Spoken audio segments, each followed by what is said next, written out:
Bismillahirrahmanirrahim. Setelah syuruk, bangkit dari syuruk 2 rakaat, pahalanya sama dengan haji dan umrah tuh. Bagi laki-laki di masjid sama. Jangan pulang dulu dari masjid habis sholat subuh itu. Ngaji dulu sampai syuruk, lakukan 2 rakaat syuruk baru balik. Dapat tuh haji dengan umrah pahalanya. Dan itu waktu mustajab karena rahasia rizki manusia itu ada di waktu setelah subuh sebenarnya. Rahasia rizki 1 hari manusia itu ada di setelah subuh sebelum terbit matahari. Di situ kita minta kepada Allah rizki yang halal, rizki yang banyak, rizki yang baik gitu ya. Supaya ketika setelah terbit matahari, nanti Allah arahkan rizkinya. Nah itu 3 waktu jangan ditinggalkan di Ramadan. Ini yang kedua, Ramadan dan doa. Yang ketiga, Ramadan wa syahrul intisar. Ramadan dan bulan kemenangan.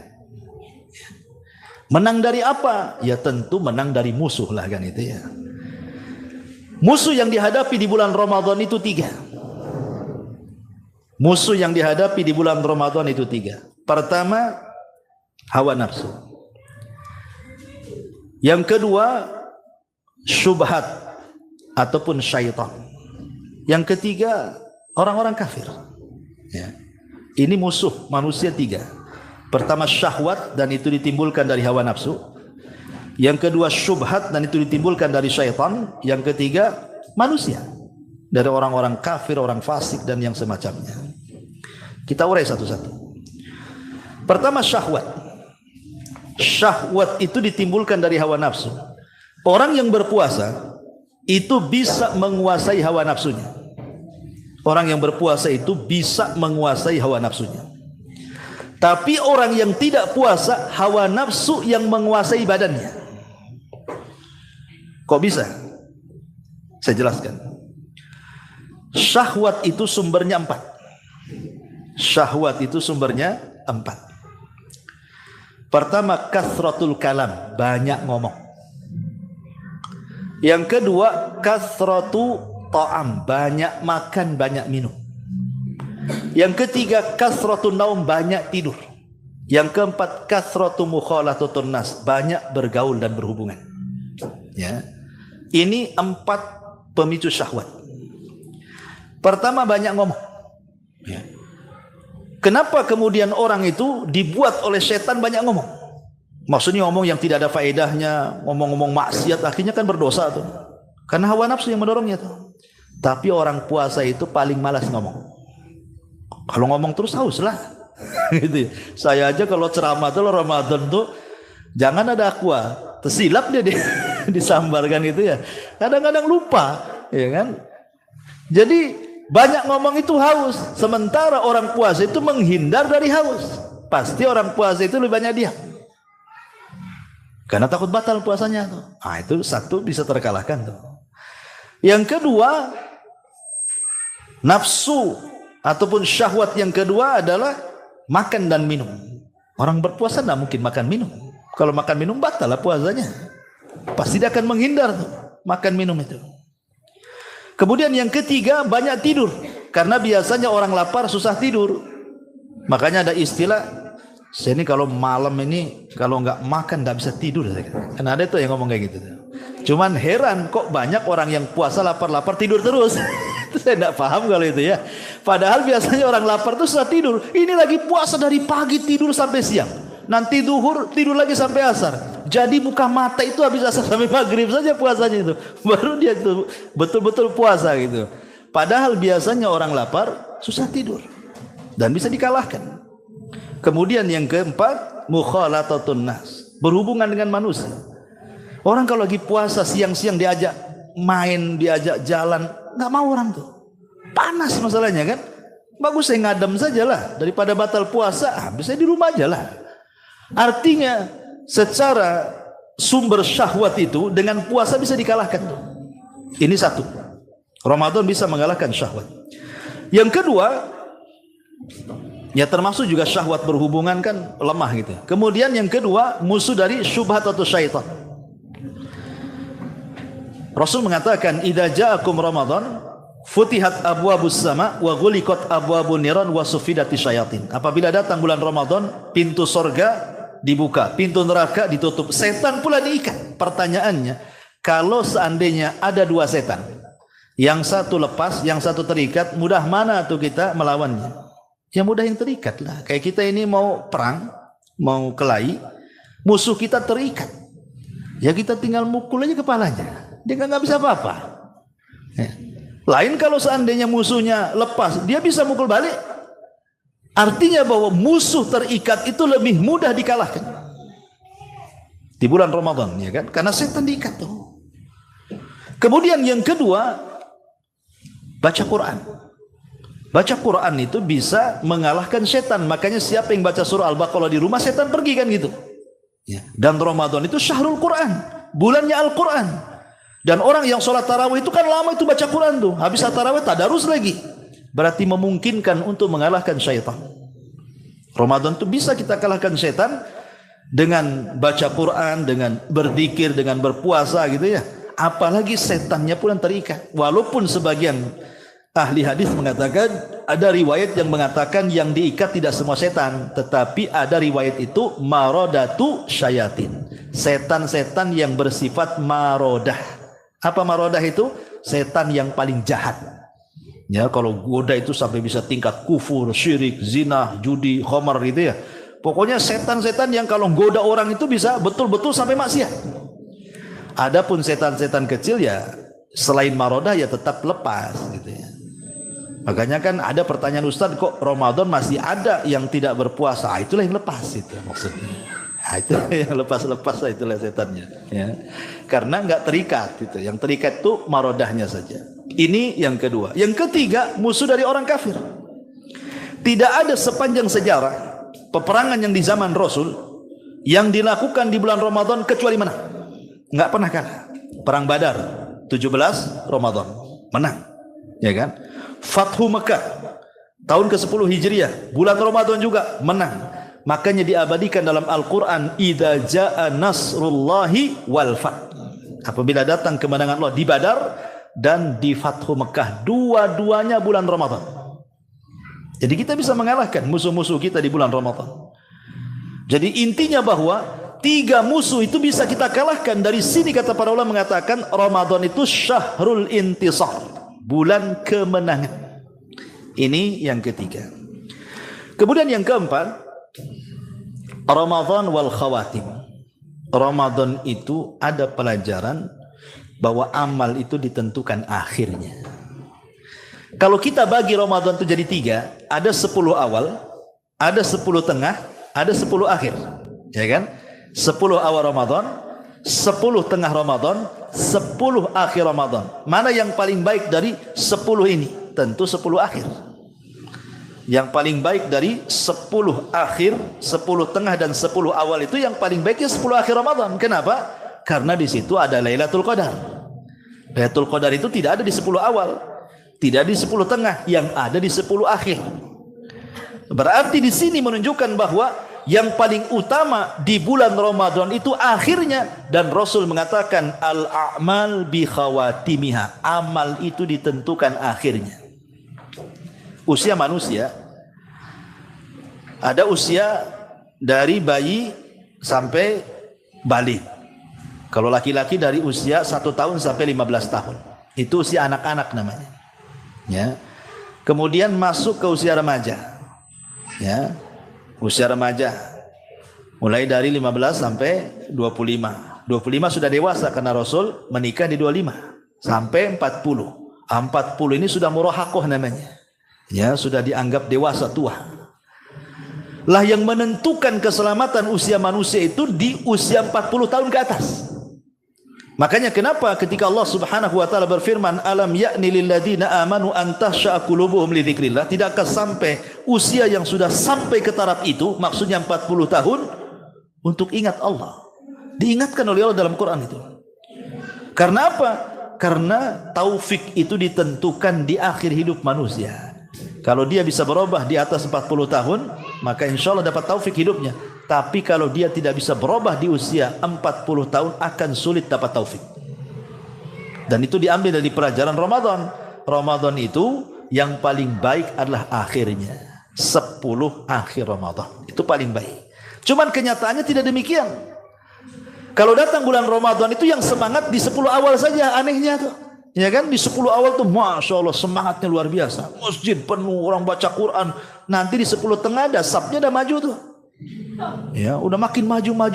Di 10 akhir pula yang harusnya kita lebih semangat untuk tarawih, lebih semangat untuk tadarus, lebih semangat untuk i'tikaf, malah makin lemes coba-coba.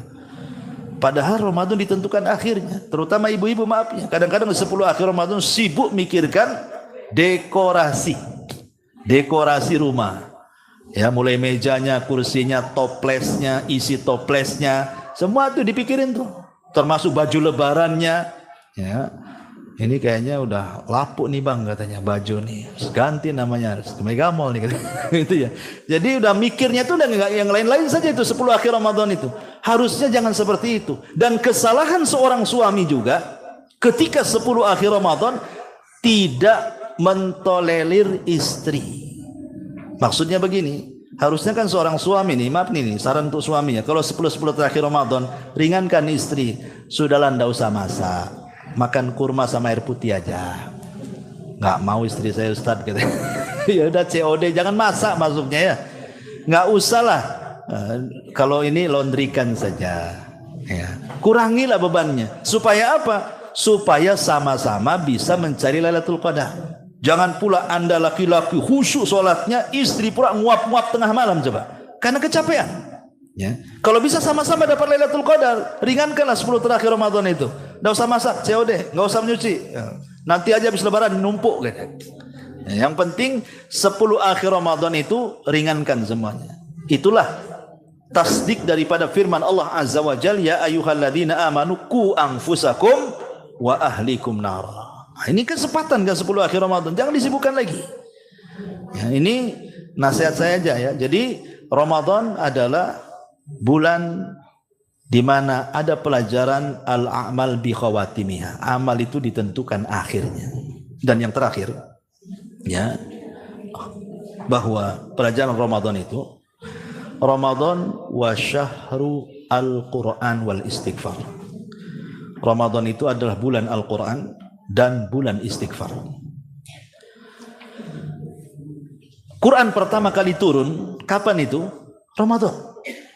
Ayat yang pertama kali turun itu bulan Ramadan. Iqra bismi rabbikal ladzi khalaq, khalaqal insana min 'alaq.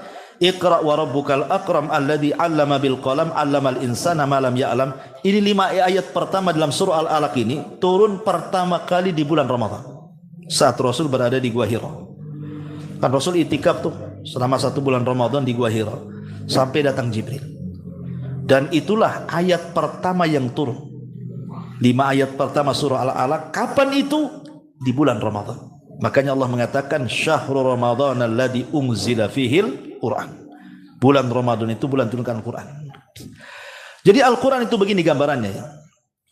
Pertama Al-Quran itu diletakkan di Lauhil Mahfuz sebanyak 30 juz ya. Kemudian dari Lauhil Mahfuz yang kedua Allah turunkan ke Baitul Uzza. Di mana Baitul Uzza? Di langit pertama. Lah ketika Allah turunkan Al-Quran 30 juz dari Lauhil Mahfuz ke Baitul Uzza inilah, ini yang dimaksud dalam Al-Quran, inna anzalnahu fi lailatul qadr. Sesungguhnya kami turunkan Al-Quran di malam Lailatul Qadar. Maksudnya di malam Lailatul Qadar Allah turunkan Al-Quran dari Lauhil Mahfuz ke Baitul Uzza secara keseluruhan 30 juz. Adapun dari Baitul Uzza ke bumi ya, itu tidak 30 juz, tetapi diangsur ayat per ayat. Yang pertama kali turun di bulan Ramadan adalah suratul Alaq ayat pertama sampai 5. Adapun ayat-ayat yang lainnya ya turun di Ramadan, turun di luar Ramadan. Yang jelas selama 23 tahun baru rampung 30 juz. Berarti makna ayat inna anzalnahu fi lailatul qadr itu maksudnya turunnya Al-Quran dari Lauhil Mahfuz ke Baitul Uzza. Disitulah tepat di malam Lailatul Qadar.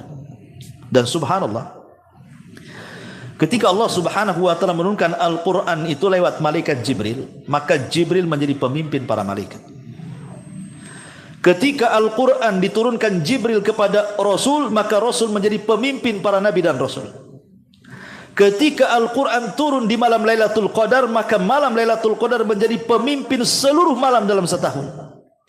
Ketika Lailatul Qadar ada di bulan Ramadan, maka Ramadan menjadi pemimpin bulan-bulan. Coba bayangkan, Quran mengangkat Jibril, mengangkat Nabi, mengangkat malam, mengangkat bulan. Pertanyaannya, kalau Al-Quran masuk tembus di dada kita, mungkinkah Quran mengangkat? Mungkin dia akan mengangkat kita. Karena Jibril aja terangkat, Rasul aja terangkat, malam aja terangkat, bulan terangkat. Masa kita nggak terangkat dengan Quran? Makanya Allah mengatakan, kuntum khaira ummah. Kalian ini sebaik-baik umat. Allah berikan kepada kalian nabi terbaik. Allah berikan kepada kalian agama terbaik. Allah berikan kepada kalian kitab Allah terbaik, Al-Quran. Makanya Umar bin Khattab mengatakan, sadaqa Rasulullah sallallahu alaihi wasallam, innallaha yarfa'u bihadzal kitaba aqwaman. Sungguh benar firman Allah bahwa Allah mengangkat dengan Quran itu sebagian kaum. Maka kalau ingin terangkat derajatnya, maka muliakan Al-Quran. Nah, itu di bulan Ramadan, ya. Quran turun, maka perbanyak baca Quran di bulan Ramadan. Kemudian Quran Ramadan juga syahrul istighfar, tempat istighfar, karena bahasa ulama itu ibadah-ibadah vital di bulan Ramadan itu 3. Ibadah-ibadah vital di bulan Ramadan 3. 1 puasa, 2 taraweh, 3 menghidupkan Lailatul Qadar. Ini tidak ada di luar Ramadan. 1 puasa, 2 taraweh, 3 menghidupkan malam Lailatul Qadar. Hadisnya mirip-mirip semuanya. Pertama, Rasul mengatakan, man shoma Ramadhanan imanan wahtisaban ghufira lahu ma taqaddama min dhanbi. Ini satu riwayat. Riwayat yang kedua, man qama Ramadhanan imanan wahtisaban ghufira lahu ma taqaddama min dhanbi. Riwayat yang ketiga, man qama lailata qadrin imanan wahtisaban ghufira lahu ma taqaddama min dhanbi. Barang siapa yang berpuasa Ramadan, yakin dengan perintah, mengharap pahala Allah, Allah ampuni dosanya. Siapa yang sholat tarawih, yakin dengan perintah, mengharap pahala, Allah ampuni dosanya. Riwayat yang ketiga, siapa yang menghidupkan malam Lailatul Qadar, yakin dengan perintah, mengharap pahalanya, maka Allah akan ampuni dosanya. Lihat, 3 ibadah ini diakhiri dengan kalimat Allah ampuni dosa-dosanya. Kenapa? Karena Ramadan itu diambil dari 3 kata ra mim dot. Ra mim dot, Ramadan. Ya. Apa artinya Ramadan itu? Ra mim dot itu artinya membakar. Ramadan itu artinya pembakaran. Apa yang dibakar di bulan itu? Dosa manusia dibakar. Jadi kenapa Ramadan disebut Ramadan? Karena bulan itu dibakar. Apa yang dibakar? Dosa kita dibakar. Makanya Rasul ketika naik ke atas mimbar, kemudian amin 3 kali, kemudian turun dari mimbar, sahabat bertanya, Rasul, kok tadi naik mimbar mengucapkan amin, kami enggak dengar doanya. Kok doa apa? Maka Rasul mengatakan, oh Jibril datang kepadaku minta doanya, ku aminkan. Salah satunya, rogima amfu rajulin adraka Ramadan falam yughfar min dunubi. Celaka dan binasa orang masuk bulan Ramadan, keluar 1 dosa pun enggak diampuni. Binasa orang ini katanya. Ya, bayangkan coba, Ramadan ini bulan pembakaran dosa. Masa masuk Ramadan, keluar Ramadan 1 dosa enggak diampuni? Gimana ceritanya? Ya. Makanya ada orang-orang di bulan Ramadan itu terkadang ada yang terpikir pahala. Udah kepikir tuh, wah saya ingin menghatamkan Quran, saya ingin menghatamkan Quran sekian kali, sholat tarawih, luar biasa. Kalau bisa umroh, itikaf di sana. Ada orang yang terpikir seperti itu. Tapi ada orang yang terpikir dunia. Ya Ramadan nih, pasar mana yang ada standnya nih? Mana yang kosong-kosong nih? Udah disurvei sama dia. Jadi dia mikirnya itu dapat stand di pasar kaget tuh. Ya. Ada orang mikir dunia saja. Ini kesempatan, kapan lagi nih Ramadan nih? Ya. Nah ini tinggal milih kan. Keluar Ramadan yang satu dapat pahala, yang satu dapat uang kan gitu. Kan itu ya. Ya kan beda niatnya. Faman kanat hijratuhu ilallahi wa rasuli fa hijratuhu ilallah wa rasuli wa man kanat hijratuhu lidunya yusibuha aw imra'atin yatazawwajuha fa hijratuhu ila ma hajara ilaihi. Tergantung hijrahnya lah masuk Ramadan itu. Mau cari Allah dan Rasulnya atau mau cari dunia dan isinya. Silahkan, dua-duanya terbuka kok. Ya. Maka inilah di antara nasihat persiapan bulan Ramadan. Wallahu a'lam. Saya kira cukup. Silakan kalau ada yang mau bertanya. Silakan ya.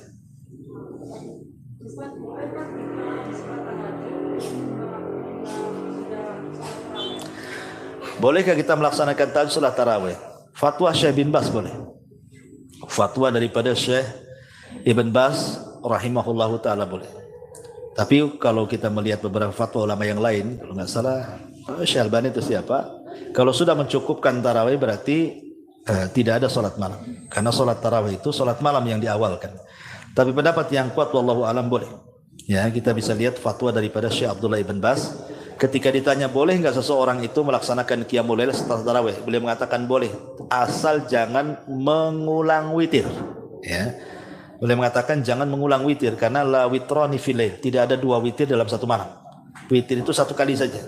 Artinya kalau sudah salat tarawih bersama imam dan diakhiri dengan witir, berarti malamnya cukup tahajud saja. Jangan ada witir lagi. Nah, itu yang difatwakan beliau. Dan ini juga fatwa daripada Lajnah Daimah. Wallahu a'lam. Iya. Iya. Gimana? Maksudnya? Salat suruk iya boleh. Asal jangan beranjak dari tempat. Makanya kenapa di rumah itu Bu, kalau bisa itu ada musola khusus. Ustaz, rumah saya sempit, ya. Maksudnya ya letakkan sejadah di situ, jangan dipindah-pindah sejadah itu. Menunjukkan di tempat inilah saya sholat. Itu maksudnya dibuat mihrab itu, jangan bergerak sejadahnya dari situ. Karena ada orang yang sejadahnya melayang-layang, kadang-kadang di dapur, kadang-kadang di ruang tamu. Ini musolanya di mana sebenarnya? Itu ya, suka-suka dia sholat tuh. Kalau bisa satu ruangan rumah itu ada satu tempat, jangan berpindah di situ. Anggap ini musolahnya, gitu ya.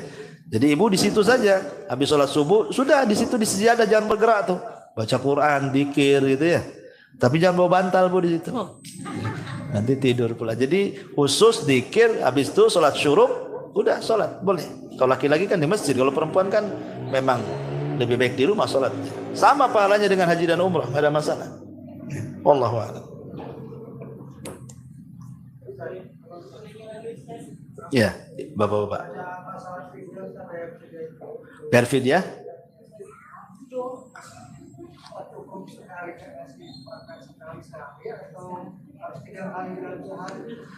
Iya, alhamdulillah dalam Al-Quran itu fidyatu ta'amu miskin.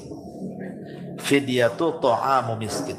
Artinya memberikan fidyah itu kepada seorang yang miskin tanpa disebut berapa kalinya. Ya, berarti diambil keumuman memberi makan. Jadi kalau umpamanya kita tidak puasa, umumnya ngasih makan ya berapa gitu ya, ya kasih. Tapi kalaupun dilebihkan kan lebih baik, sedekah. Kalaupun mau dilebihkan, ya sedekah. Umpamanya kita anggaplah fidyah 1 bulan, anggap kita kasih orang makan itu paling kuat berapa, entah 1 on, itu kan udah banyak tuh kalau dimasak beras kan. Atau kita lebihkan 1 kilo umpamanya, berarti kalau 30 hari 30 kilo. Kasih Indomie 30, kasih telur 30, itu makin baik lah kan itu ya. Nah, saya kira karena kalaupun seandainya lebih itu bagian daripada sedekah. Dan itu sedekah sir namanya, sedekahtus sir. Ya, sedekahtus sir itu sedekah yang rahasia antara Anda dengan Allah. Karena niatnya bayar fidyah, sekalian ada sedekahnya di situ yang dia orang nggak tahu. Itu sedekahtus sir. Kata Rasul, sedekahtus sir tudfi'u ghadab Rabb. Bahwa sedekah yang rahasia itu bisa mencegah kemurkaan Allah Azza wa Jalla. Ya, Ibu gimana? Sholat tarawih itu buat cewek bagusnya di masjid apa di rumah? Ya kalau sholat tarawih, mau sholat apa saja, mau sholat wajib sekalipun, ya lebih baik di rumah wanita. Oh, jangan tarawih, sholat wajib yang jelas-jelas wajib loh ya. Apalagi sholat tarawih sunnah, itu lebih baik di rumah. Tapi sekali lagi, jangan menghalangi wanita datang ke masjid. Karena Rasul mengatakan, la tamna'u ima Allah masajid Allah. Jangan kalian larang wanita-wanita kan kalau mau sholat di masjid. Boleh jadi mungkin terkadang sholat di masjid itu mungkin lebih khusyuk. Kan ada berpikir, saya di rumah itu susah kali Ustaz khusyuknya katanya. Asik ke masjid aja lah. Ya nggak ada masalah. Jangan dilarang. Karena Abdullah ibn Umar radhiyallahu anhuma itu punya anak namanya Bilal. Bilal itu paling cemburu dengan istrinya. Jadi ketika Abdullah ibn Umar ini datang ke rumah anaknya Bilal, istrinya ngadu sama mertuanya karena suaminya melarang tidak boleh datang ke masjid. Maka Abdullah ibn Umar langsung ngomong sama anaknya Bilal dan mengatakan, ya Bilal, jangan kau larang istrimu untuk pergi ke masjid. Karena aku mendengar Nabi mengatakan, la tamnau ima Allah masajid Allah. Jangan kau larang wanita-wanita kalian pergi ke masjid selama memenuhi syarat gitu ya. Tapi karena saking cemburunya Bilal ini, putra Abdullah bin Umar mengatakan, wallahi la amna'ahunna, demi Allah aku akan larang mereka. Maka kata Abdullah bin Umar, wallahi la ukallimuka abada, demi Allah aku tidak akan bicara selamanya sama kamu. Ku katakan sabda Nabi, kau bilang kau akan larang, katanya. Marah dia, ya kan? Artinya boleh kalau sudah memenuhi syarat gitu ya. Memenuhi syarat itu artinya jangan pakai pakaian sembarang, jangan pakai parfum, ya biasa aja lah datang ke masjid untuk sholat kalau sesuai dengan syarat ya. Wallahu a'lam. Iya.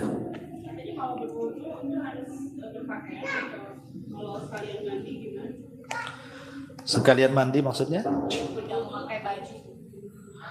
Boleh, nggak apa-apa. Iya boleh. Habis mandi langsung ambil wudhu. Boleh, maksudnya di kamar mandi, ya, di kamar mandi. Jangan depan umum. Maksudnya di kamar mandi yang nggak ada orang lihat gitu ya. Depan orang umum gila tuh namanya. Ya. Boleh, nggak apa-apa. Iya.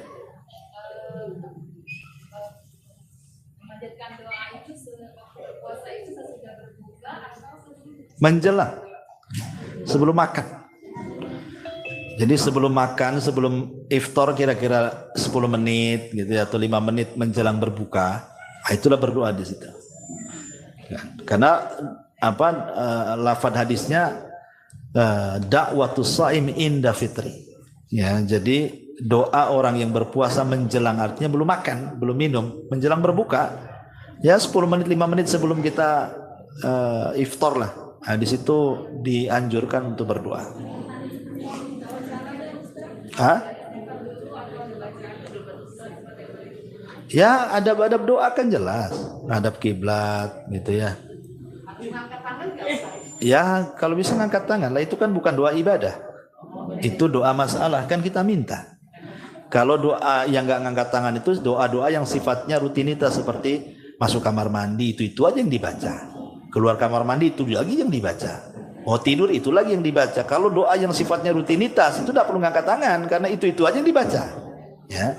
Tapi kalau doa masalah permintaan kan kita minta kepada Allah supaya Allah mengabulkan permintaan kita, makanya angkat kedua tangan.